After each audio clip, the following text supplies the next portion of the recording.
बिल्कुल लगता है कहीं ना कहीं चिंगारी की जरूरत है और मेरे ख्याल में बीजेपी में भगदड़ मच सकती है। बीजेपी में जितने उत्तर भारत के लीडर हैं, देखिए बीजेपी का आज खेमा क्या, दो गुजरातियों के हाथ में, अमित शाह और मोदी के हाथ में, लगभग बसपा में ऐसा पॉलिटिशियन कभी बर्दाश्त हुआ ही नहीं है। वहां बोलने की इजाजत नहीं है। तो जैसे ये कर रहे थे, मुझे बहुत दिन से इस बात की आशंका थी कि इनका निष्कासन तय है, वो हो गया। मुझे नहीं लगता कि फिलहाल नोमान मसूद लंबे टाइम तक उभर पाएंगे, क्योंकि किस दल में जाएंगे, पहली बात तो ये, हर दल तो उन्हें पहले ही स्थिति इनकी विकट है। अगर कहीं जाएंगे भी तो सब ने कांग्रेस छोड़ी थी, तो प्रियंका का बयान आता कि इन्होंने हमें पर्सनली हट किया है निजी तौर पे, क्योंकि बहुत सम्मान उन्होंने, तो लगता नहीं कि वापसी। नमस्कार, स्वागत है आपका जनादेश टीवी इंडिया में। मैं आपके साथ इसराइल चौधरी। आम चुनाव कब होंगे, ये बहुत बड़ा सस्पेंस है। मौजूदा दौर की अगर बात करें तो सभी पार्टियां अपनी गोटियां बिछाने में कोई भी कसर छोड़ना नहीं चाहती। जहां देश के अंदर इंडिया वर्सेस एनडीए, दो गठबंधन इस वक्त पूरी मजबूती के साथ एक दूसरे को मात देने के लिए हर संभव प्रयास कर रहे हैं और उसकी गोटियां बिठा रहे हैं। सवाल सबसे बड़ा यह है कि चुनाव क्या अपने समय पर होंगे या समय से पहले होंगे। इस चुनाव की प्रक्रिया क्या रहेगी।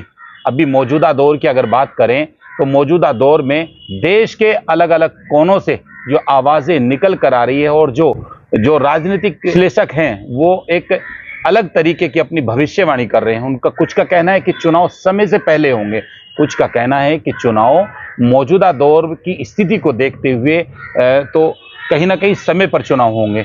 इन सभी मुद्दों पर आज बात करते हैं और साथ ही साथ हम जानकारी जुटाने की कोशिश करेंगे और बात करने की कोशिश करेंगे कि उत्तर प्रदेश के अंदर बहुजन समाज पार्टी का क्या रोल रहेगा। क्योंकि बहुजन समाज पार्टी की जो राष्ट्रीय अध्यक्ष हैं, पूर्व मुख्यमंत्री बहन कुमारी मायावती, उनका अभी एक ट्वीट आता है और उन्होंने साफ तौर से कह दिया कि चुनाव अकेले लड़ेगी बसपा। जैसे पहले चुनाव लड़ती आई है ऐसे ही एक बार फिर चुनाव लड़ेगी। यानी जब मुख्यमंत्री वो बनी थी तो वो पहले भी एक बार अकेले चुनाव लड़ी थी। अब मौजूदा दौर में लोकसभा चुनाव में बहुजन समाज पार्टी का क्या रुख रहेगा, इन्हीं सभी मुद्दों पर बने रहिए हमारे साथ। मैं आपके साथ इसराइल चौधरी और आप देख रहे हैं मेरे साथ एक उस शख्सियत को जो फेसबुक से लेकर हर एक सोशल अकाउंट पर अपनी बड़ी बेबाकी से बात रखते हैं। अलग अलग चैनलों के प्लेटफॉर्म पर आपने इनको देखा होगा। आज हमारे साथ एक बार फिर मौजूद है लोकेश सलारपुर जी। सबसे पहले हमारे चैनल में आपका स्वागत। धन्यवाद बहुत बहुत इसराइल भाई। किस तरह का मौजूदा दौर आप देख रहे हैं इस वक्त?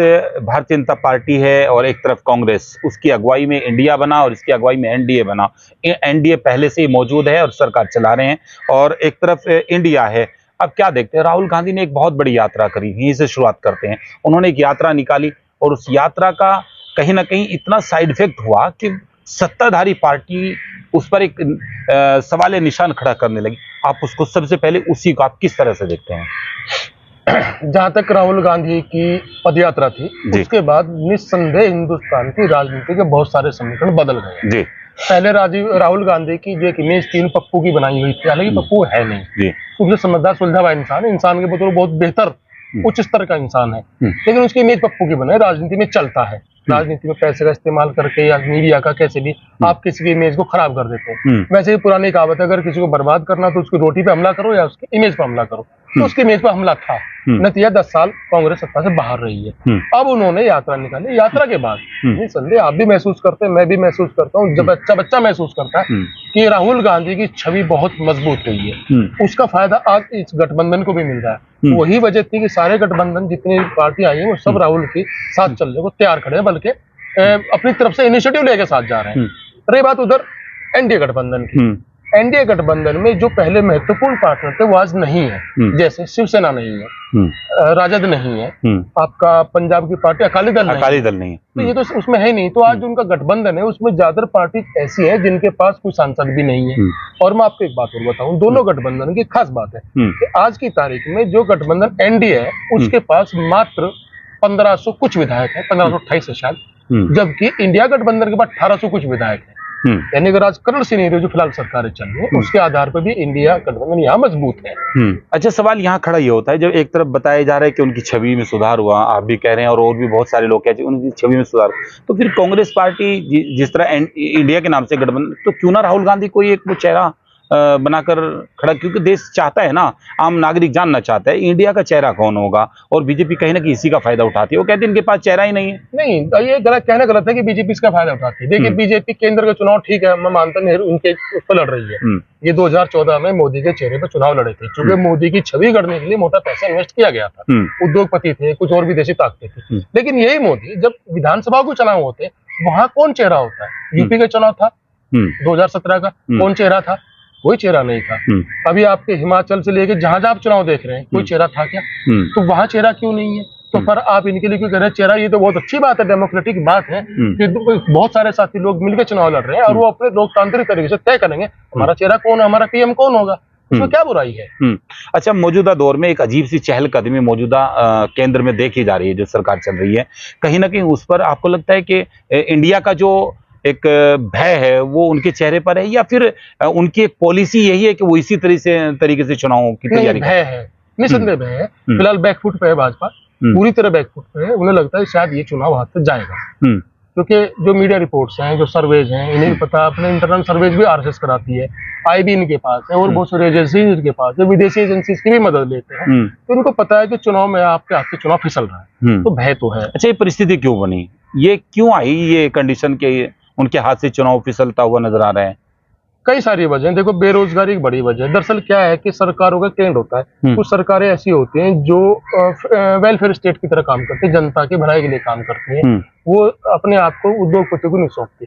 कुछ सरकारें जो पूंजीवाद को बढ़ावा देती हैं, तो जो भाजपा सरकार है उसकी आइडियोलॉजी पूंजीवाद को बढ़ावा देने की है, और जब पूंजीवाद बढ़ता है तो जाहिर सी बात है आम आदमी को थोड़ा सा नुकसान होता है। जैसे आपका कोई सरकारी स्कूल है, अब ये क्या करते हैं, पूंजीवाद का मॉडल क्या करता है, उस सरकारी स्कूल में धीरे धीरे सुविधाएं घटाते चले जाएंगे, फिर एक माहौल बनाएंगे कि सरकारी स्कूल में पढ़ाई नहीं होती, बेहतर है निजीकरण कर दिया जाए। निजीकरण तो ये जो निजीकरण का मसला है, इसकी वजह से जनता आज परेशान है, आम जनता बहुत परेशान है। यानी आप सुविधाएं को कुछ खास लोगों तक सीमित करना चाहते हैं, इसका प्रभाव पड़ता है, इसलिए इनके खिलाफ विरोध शुरू हुआ। अच्छा, मौजूदा दौर में अगर अभी बात देखें, इसी हफ्ते घरेलू सिलेंडर पर भी इन्होंने जो है 200 रुपए के करीब घटा दिए, तो आप इसको किस तरह से देख रहे हैं?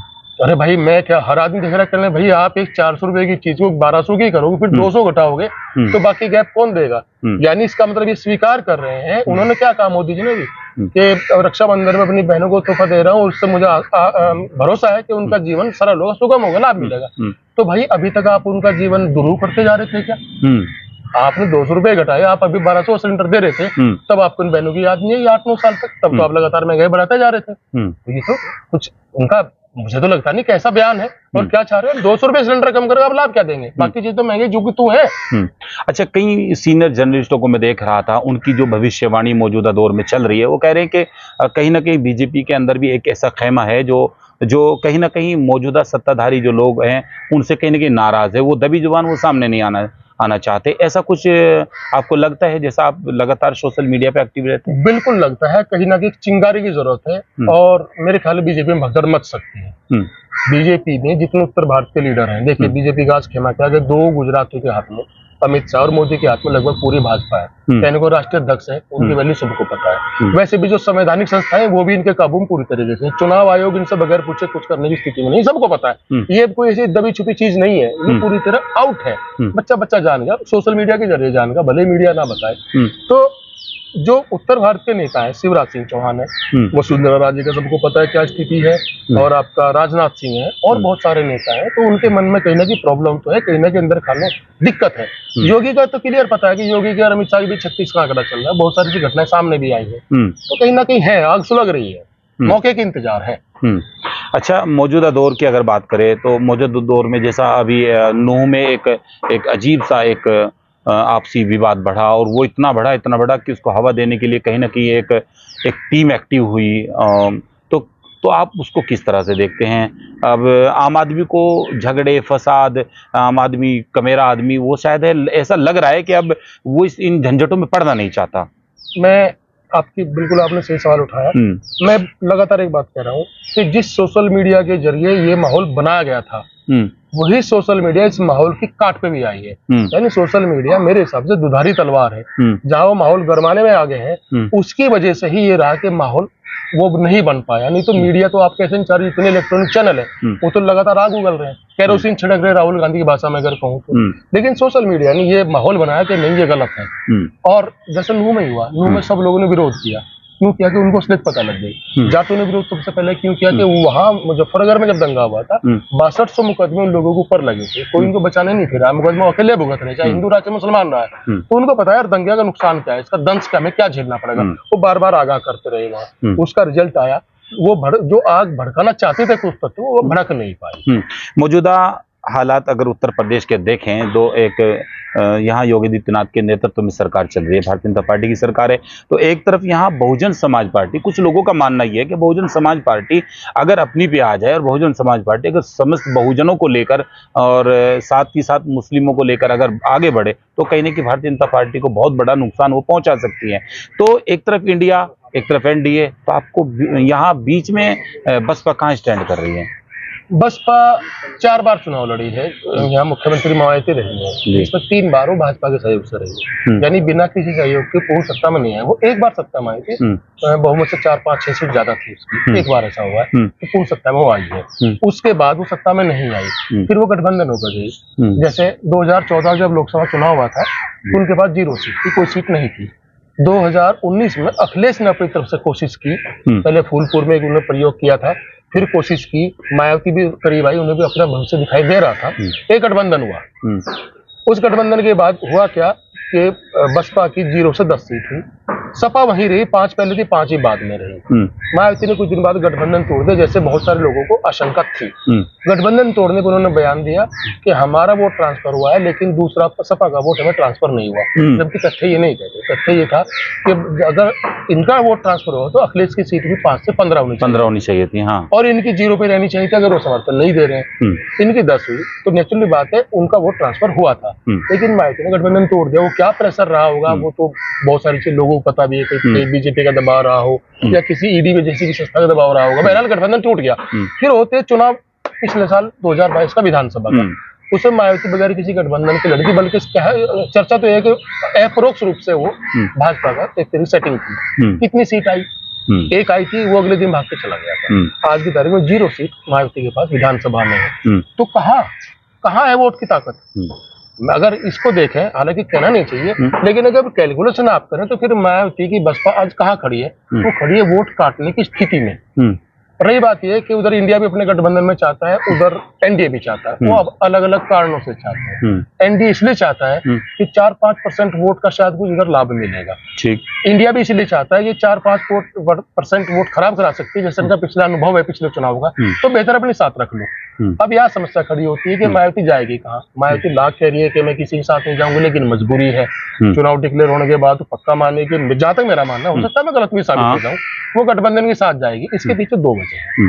पहली वजह यह है कि अगर वो गठबंधन के साथ नहीं गई तो चंद्रशेखर रावण, जो बहुत तेजी से राजनीति के पटल पर उभर रहे हैं, वो वहां बड़े लीडर बन जाएंगे, क्योंकि उनके लिए फिर पूरा मैदान खाली होगा, बहन जी वहां नहीं होंगी। दूसरी वजह, भाजपा इतनी सीट नहीं देगी जितनी मायावती उम्मीद करती है। गठबंधन उनकी उम्मीद के आसपास सीट दे देगा। तो मुझे लगता है कि मायावती गठबंधन के साथ ही जाएगी। अच्छा, एक नया घटनाक्रम जनपद सहारनपुर में घटा, आखिरी बात हम आप करते हैं, वो भी बहुजन समाज पार्टी की तरफ से हुआ। एक तरफ तो वो कहते हैं कि हमें मुस्लिम लीडरशिप की जरूरत है, मुस्लिम लीडरशिप बसपा में कहीं ना कहीं अब समाप्ति की कगार पर है। नसीमुद्दीन सिद्दीकी कभी चेहरा हुआ करते थे, उसके बाद और कई चेहरे आए, लेकिन जहां होने चाहिए थे मुस्लिम चेहरे, वहां एक बार देखा जा रहा था कि इमरान मसूद शायद उसी जगह को हासिल करेंगे। लेकिन अचानक इतनी खूबसूरत एंट्री, फिर जो है इतने अच्छे से उसको प्रमोट करना बहुजन समाज पार्टी के राष्ट्रीय अध्यक्ष द्वारा, और आशीर्वाद के फोटो, और कई बार उन्होंने उसके बारे में, लेकिन अचानक ये घटनाक्रम घटा के पूरा जिला का जिला सन्न रह गया। देखो, 2 चीजें हैं। पहली बात तो अगर कोई नेता बार बार दलों को बदलता है तो उसकी क्रेडिबिलिटी खत्म होती है, विश्वसनीयता से कम हो जाती है, जो इमरान मसूद के साथ हुआ। दूसरी बात, इमरान मसूद जिस स्टाइल की राजनीति करते हैं वो बेबाक है, कुछ भी बोलते हैं, बयान देते हैं, चिंता नहीं करते। बसपा में ऐसा पॉलिटिशियन कभी बर्दाश्त हुआ ही नहीं है, वहां बोलने की इजाजत नहीं है। तो जैसे ये कर रहे थे, मुझे बहुत दिन से इस बात की आशंका थी कि इनका निष्कासन तय है, वो हो गया। हाँ, नोमान मसूद के निष्कासन में मुझे अचंभा है। नोमान मसूद तो बहुत लो तो प्रोफाइल उनके भाई होने का खामियाजा इनको मुझे भुगतना लगता पड़ा। है। हाँ, मेरा मानना ये है कि शायद इमरान के भाई होने का खामियाजा भविष्य की राजनीति इमरान मसूद की कहाँ देख रहे हैं आप? फिलहाल तो मुझे नहीं लगता कि फिलहाल नोमान मसूद लंबे टाइम तक उभर पाएंगे, क्योंकि किस दल में जाएंगे। पहली बात तो ये, हर दल तो उन्हें पहले ही स्थिति इनकी विकट है, अगर कहीं जाएंगे भी तो सम्मान नहीं मिलेगा, नेचुरली बात है। चूंकि उनके वोट का भरम भी 2 बार खुल चुका है कि इनके पास कितना बड़ा वोट बैंक है। कैसे खुला कि पिछली बार जब ये लोकसभा चुनाव में थे तो ये भी चुनाव लड़े थे कांग्रेस, फजलुर रहमान, फिर भी जीत गए थे। इस बार आपने मेयर चुनाव में भी देख लिया, बसपा की टिकट कोई था, वहां भी कौन जीत गया। तो वो भरम भी इतना मजबूत अब नहीं है, तो जाहिर सी बात है दूसरे दल लेते हुए वो स्थिति नहीं रहेगी जो पहले इनका अपर हैंड होता था। अब ये उस साइन पर नहीं है। चर्चाएं हैं एक बार फिर कि कांग्रेस पार्टी में शायद वापसी कर लें, आपको क्या लगता है? कोशिश तो की जाएगी, लेकिन मुझे लगता नहीं कांग्रेस पार्टी में जल्दी इनकी एंट्री हो पाएंगे, क्योंकि जहां तक मुझे याद पड़ता है, वैसे तो भाई राजनीति में कोई कुछ भी हो सकता है, लेकिन जहां तक मुझे याद पड़ता है कि जब इन्होंने कांग्रेस छोड़ी थी तो प्रियंका का बयान आता कि इसे इन्होंने हमें पर्सनली हट किया है निजी तौर पे, क्योंकि बहुत सम्मान उन्होंने। तो लगता नहीं कि वापसी हो? मुझे नहीं लगता। और अगर हो भी गई, आप सोचिए, चलो हो गई इनकी वापसी हो गई, तो फिर क्या करें, टिकट तो होगा नहीं, तो राजनीति वहीं खड़े रहेंगे ये। मेरी इनको सलाह है, अपनी पार्टी बनाए, या जो चाचा की पार्टी थी पहले बनाई हुई, उस पार्टी को खड़ी करें, तब ये किसी स्थिति में, कम से इस स्थिति में आ जाएंगे थोड़ी मेहनत करने के बाद कि दूसरी कोई पार्टी कल से गठबंधन विधानसभा में करना, कि इनको 2-4 सीट मिल जाए। चलिए, बहुत बहुत शुक्रिया। ये हमारे साथ लोकेश सलारपुरी जी थे। लगातार आपने हर एक प्लेटफॉर्म पे, मैं बार बार कहता हूँ, इनको आपने सुना होगा, बड़ी बेबाकी से इन्होंने अपनी राय रखी, इंडिया से लेकर एनडीए तक और बहुजन समाज पार्टी से लेकर यूपी के गठबंधन तक, किस तरह यहाँ बहुजन समाज पार्टी स्टैंड करती है। और जनपद सहारनपुर में मौजूदा दौर में घट रहे घटनाक्रम पर, यानी इमरान मसूद बहुजन समाज पार्टी द्वारा निष्कासित कर दिए गए हैं, उन पर भी इन्होंने अपनी राय रखी। जनादेश टीवी इंडिया को यूट्यूब पर जाकर सब्सक्राइब करें और फेसबुक पर जाकर फॉलो करें। लगातार ऐसी वीडियो देखने के लिए आप हमारी वीडियो को शेयर करें और कमेंट करना ना भूलें। नमस्कार।